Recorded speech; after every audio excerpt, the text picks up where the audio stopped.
बारिश का आनंद ले रहे हैं।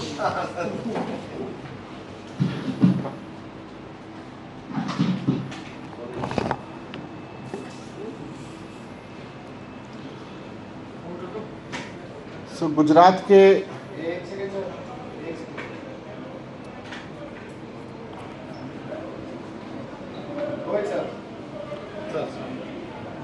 के कुछ लीडर्स भारतीय जनता पार्टी के दिल्ली में स्कूल और अस्पतालों की कमियां निकालने के लिए बुलाए गए थे भारतीय जनता पार्टी द्वारा। आइडिया उनका ये था कि केजरीवाल मॉडल ऑफ गवर्नेंस, जिससे आज गुजरात में वो लोग घबराए हुए हैं, उसमें दिल्ली में आके कमियां निकालेंगे। तो मुझे बहुत खुशी है कि गुजरात का भारतीय जनता पार्टी का प्रतिनिधिमंडल दिल्ली आया।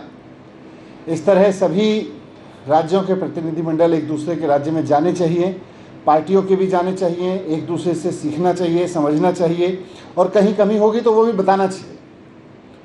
तो ये एक अच्छी शुरुआत मैं मानता हूँ। मैं और माननीय मुख्यमंत्री जी हमेशा इस बात को बार बार कहते हैं कि राजनीति में, शिक्षा में, स्वास्थ्य में जिस दिन राजनीति होगी उस दिन देश का बहुत भला होगा। राजनीतिक पार्टियों को, सरकारों को हमेशा दूसरी राजनीतिक पार्टियों, दूसरी सरकारों के काम से सीखने समझने को तैयार रहना चाहिए, और हमको भी एक सरकार के रूप में, एक राजनीतिक पार्टी के रूप में इस बात के लिए हमेशा तैयार रहना चाहिए। और हम तैयार हैं कि देश की किसी भी पार्टी के, देश की किसी भी सरकार के लोग आएंगे तो हम उनको अपना काम बताएंगे, उनके कुछ ऑब्जर्वेशंस होंगे तो उसको भी समझेंगे, समझाएंगे। लेकिन क्योंकि उनकी नीयत पूरी ये थी कि जी कमियां निकालेंगे, केजरीवाल मॉडल में तो बहुत कमियां हैं, तो पहले दिन से मीडिया के सामने यही रखा गया कि केजरीवाल मॉडल की पोल खोलने के लिए भारतीय जनता पार्टी का गुजरात का प्रतिनिधिमंडल दिल्ली आ रहा है। मीडिया के सामने इसी तरह से पेश किया गया उस पूरे प्रतिनिधिमंडल को। उसमें कुछ पूर्व विधायक, कोई पूर्व मंत्री, प्राइवेट स्कूल चलाने वाले लोग, प्राइवेट कॉलेज चलाने वाले लोग, इस तरह के लोग थे। तो 2 दिन के लिए प्रतिनिधिमंडल आया था और भारतीय जनता पार्टी के दिल्ली के सांसदों के साथ पूरी दिल्ली में घूमा। बीजेपी के सांसद उन विचारों को लेके पूरी दिल्ली में धक्के खाते रहे कि कहीं तो कोई स्कूल ऐसा मिलेगा, कहीं तो कोई मोहल्ला क्लिनिक ऐसी मिलेगी जिसकी खामियां हम रख के जाएंगे गुजरात में कि साहब देखो केजरीवाल जी के मॉडल में स्कूल इतने ख़राब हैं, अस्पताल इतने ख़राब हैं, मोहल्ला क्लिनिक इतने ख़राब हैं। लेकिन मुझे बहुत खुशी है और बहुत गर्व है केजरीवाल जी के काम पर, केजरीवाल सरकार के काम पर, कि 2 दिन तक भारतीय जनता पार्टी का प्रतिनिधिमंडल पूरी दिल्ली में झक मारता रहा, खाक छानता रहा, लेकिन उसको कुछ ऐसा नहीं मिला जिसको लेके वो कह सके कि साहब देखो ये इसमें लूपहोल्स हैं, ये बड़ा ख़राब कर रखा है। 2 दिन तक जब वो कई स्कूलों में गए तो जिस मोहल्ला क्लिनिक में वो गए वहाँ लोग मिलते थे, वो कहते थे देखो बताओ जी क्या खामी है। बोले जी बहुत बढ़िया डॉक्टर बैठे हैं यहाँ पे, हमें क्या दिक्कत है। लोग डॉक्टर कहते थे उनसे कि जी हमसे पूछो हम बताएंगे आपको। उनसे बात नहीं करते थे, भाग जाते थे वहाँ पे। तो जिस मोहल्ला क्लिनिक में भी गए वहाँ डॉक्टरों ने कहा जी हमसे बात करो, मरीजों ने कहा जी हम बताते हैं कितना अच्छा चल रहा है, वहाँ से भाग गए। किसी से बात नहीं की, बस इधर उधर के फ़ोटो खींच के भाग गए। फिर स्कूलों में गए, स्कूलों में भी आजकल स्कूल तो बंद हैं पर फिर भी बिल्डिंग देख रहे होंगे, नई बिल्डिंग बन रही हैं, इंफ्रास्ट्रक्चर बन रहा है। तो स्कूलों में भी बेचारों को कुछ नहीं मिला। अंत में हार के नॉर्थ ईस्ट के एक मोहल्ला क्लिनिक के सामने बेचारे फ़ोटो खिंचा के आए, जिसको एनजीटी के आदेश के बाद बंद कर दिया गया था। उसके सामने बेचारों ने फ़ोटो खिंचाई कि जी ये देखो केजरीवाल जी का मॉडल बंद पड़ा है। वो तो एनजीटी के ऑर्डर से बहुत पहले बंद हो चुका है। फिर एक स्कूल में उनको भारतीय जनता पार्टी के एक सांसद लेके गए, देखो जी केजरीवाल मॉडल में ये खामी है। उसमें पता चला कि बहुत शानदार नई बिल्डिंग बनी है, शानदार क्लासरूम्स बने हुए हैं, और उसका एक स्टोर है, वहाँ पे डेस्क रखी हुई हैं बहुत सारी। बेचारों को वो कुल मिला के स्टोर मिला दिखाने के लिए कि देखो जी एक स्टोर जैसा है। अरे स्टोर में गए तो स्टोर ही मिलेगा ना, स्टोर तो स्टोर जैसा ही होगा। उसके बाहर निकलते ही उसी स्कूल की शानदार नई बिल्डिंग, उसी स्कूल के शानदार नए क्लासरूम। अब क्या बोलते बेचारे। तो कुल मिला के एक स्कूल के जिसमें शानदार नई बिल्डिंग और शानदार नए क्लासरूम भी बने हुए हैं, एक स्टोर में घुस के फ़ोटो खिंचा लिया, एक एनजीटी के आदेश के बाद बंद पड़ी हुई मोहल्ला क्लिनिक के सामने फ़ोटो खिंचा लिया, क्योंकि केजरीवाल मॉडल की खामियां निकालने आए थे। तो खामियां तो मिली नहीं, अब फ़ोटो खिंचाने के लिए एक दो जगह फ़ोटो खिंचा लिए उन्होंने। उसके बाद उनको बड़े तामझाम से, आप मीडिया के साथियों को भी इन्फॉर्म किया गया था कि 4 बजे भारतीय जनता पार्टी का गुजरात मॉडल प्रेस कॉन्फ्रेंस करके केजरीवाल के मॉडल की पोल खोलेगा। अब पोल तो तब खुलेगी जब कुछ मिला होता, उनको कुछ मिला नहीं, बेचारों को प्रेस कॉन्फ्रेंस भी अपनी कैंसिल करनी पड़ी। तो मैं इसमें कुछ गलत नहीं देखता।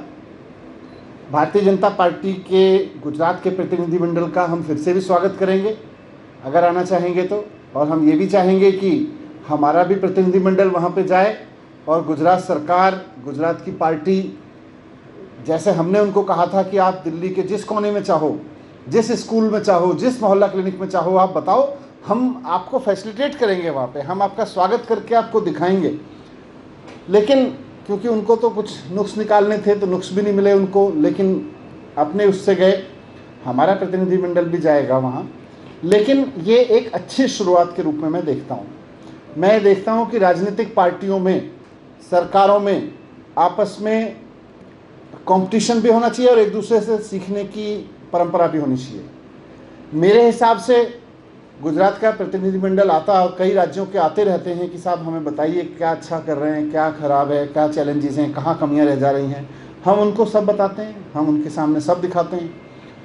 पर क्योंकि वो अलग मंशा से आए थे, उनकी नीयत ख़राब थी, तो फिर भी जिन जिन स्कूलों में गए, जिन जिन मोहल्ला क्लिनिक्स में गए, उनको बहुत कुछ अच्छा देखने को मिला होगा।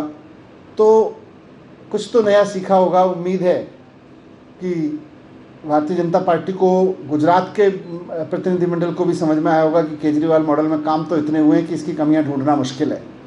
तो यही आपके सामने रखना था। Thank you. आपका प्रतिनिधिमंडल को ज़्यादा अभी जाएंगे, भेजेंगे वहाँ के। तो बड़ा इंटरेस्टिंग था कि जब गुजरात के प्रतिनिधिमंडल के बारे में मैंने अपने ट्विटर पे लिखा कि उसका स्वागत है और वो बता दें, तो गुजरात के बहुत से लोगों ने मुझको वहाँ के स्कूलों की तस्वीरें भेजनी शुरू कर दी कि ये फ़लाना ताल्लुक का स्कूल है, ये देखिए ये फ़लाने ज़िले का स्कूल है। तो खूब सारे अलग अलग ज़िलों से मेरे पास भी बहुत सारे फ़ोटो वहाँ के लोगों ने भेजे कि देखिए साहब, ये लोग अपने स्कूल तो ऐसे कर रखे हैं और वहाँ कमियाँ ढूंढने गए हैं। पर ठीक है, कमियाँ निकालने की बात नहीं है, बात यह है कि एक दूसरे से सीखें। तो मुझे पूरा भरोसा है कि गुजरात का बीजेपी का प्रतिनिधिमंडल जो कमियां निकालने आया था, कुछ देख के इंस्पायर ही होके गया होगा। सर, कुछ अधिकारियों पर सर कार्रवाई हुई थी जिसके अंदर शिकायतकर्ता आम आदमी पार्टी के विधायक खुद थे। कल डीटीसी के भी कुछ कर्मियों को सीबीआई ने रंगे हाथों पकड़ा है, मामला रिश्वत का है। तो कुछ अरविंद केजरीवाल जी की पॉलिसी इस मामले में बहुत क्लियर है, ज़ीरो टॉलरेंस। कोई भी अधिकारी, कोई भी मंत्री, कोई भी विधायक, कोई भी पार्टी का कोई व्यक्ति 1 रुपए की भी कहीं से कोई बात करते हुए पकड़ा जाएगा।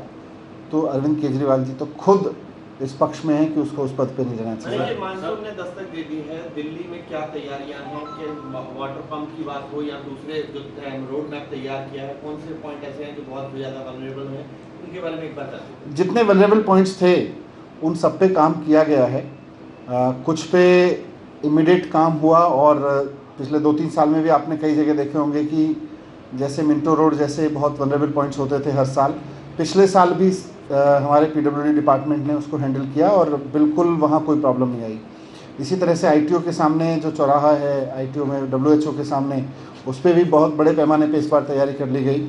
कई और पॉइंट्स हैं जैसे पुल प्रहलादपुर है या कुछ नॉर्थ ईस्ट दिल्ली में हैं, वहाँ भी जहाँ तक पॉसिबल हो पा रहा है, क्योंकि वहाँ कुछ रेलवे से भी सहयोग चाहिए था, कुछ और संस्थाओं से भी सहयोग चाहिए था, तो वो मैंने भी सब रिव्यू किए थे। एलजी साहब के सामने भी सारी चीज़ें रिव्यू हुई थी और डायरेक्शंस दिए हैं, तो उसमें भी उतनी प्रॉब्लम नहीं आनी चाहिए बाकी जगहों पे भी।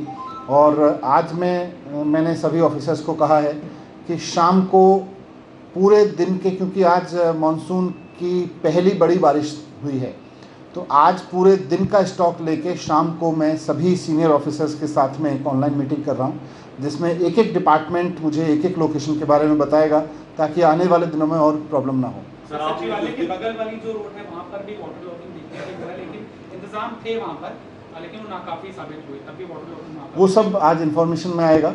क्योंकि बहुत तेज़ बारिश हुई है तो बारिश के दौरान तो पानी रुकेगा। चैलेंज तब होता है जब वो बारिश के बाद भी वहाँ रुका रहे। सर, आपने उपराज्यपाल को एक चिट्ठी लिखी थी एसीबी मामले में। उपराज्यपाल ने सीएम को चिट्ठी लिखी थी। उन्होंने कहा कि आपका जो चिट्ठी है, आप जिस तरह की बातें कर रहे हैं, वो राजनीति से प्रेरित है, इस तरह की चीज़ें नहीं होनी चाहिए। नहीं, उसमें मैंने तो उनके सामने केवल लॉ पोजीशन रखी थी और लॉ बहुत क्लियर है इसमें कि 4 महीने के अंदर अंदर इस पे जजमेंट हो जाना चाहिए। और पिछले एलजी उस पर अपना एक जजमेंट देके गए थे, तो उसमें कुछ जजमेंट अगर बदल रहे हैं तो इलेक्टेड गवर्नमेंट को भी उनको लूप में रखना चाहिए। सर, फिर वही स्थिति होती दिखती है क्या एलजी वर्सेस दिल्ली सरकार, क्योंकि नहीं, बार-बार दिल्ली ये में किसी भी तरह के काम में कोई अड़चन होगी तो फिर तो अरविंद केजरीवाल जी की सरकार किसी से भी लड़ने को तैयार है। हम सब मिलकर काम करना चाहते हैं। हम बिल्कुल नहीं चाहते हैं कोई ऐसी स्थिति हो, पर जहाँ कोई ऐसी स्थिति होगी कि लोगों के काम रुकेंगे तो वहाँ तो बात करनी पड़ेगी। लेकिन हमारी कोई नीयत नहीं है किसी से लड़ने की। हमारी बस एक ही नीयत है कि दिल्ली के काम नहीं रुकने चाहिए।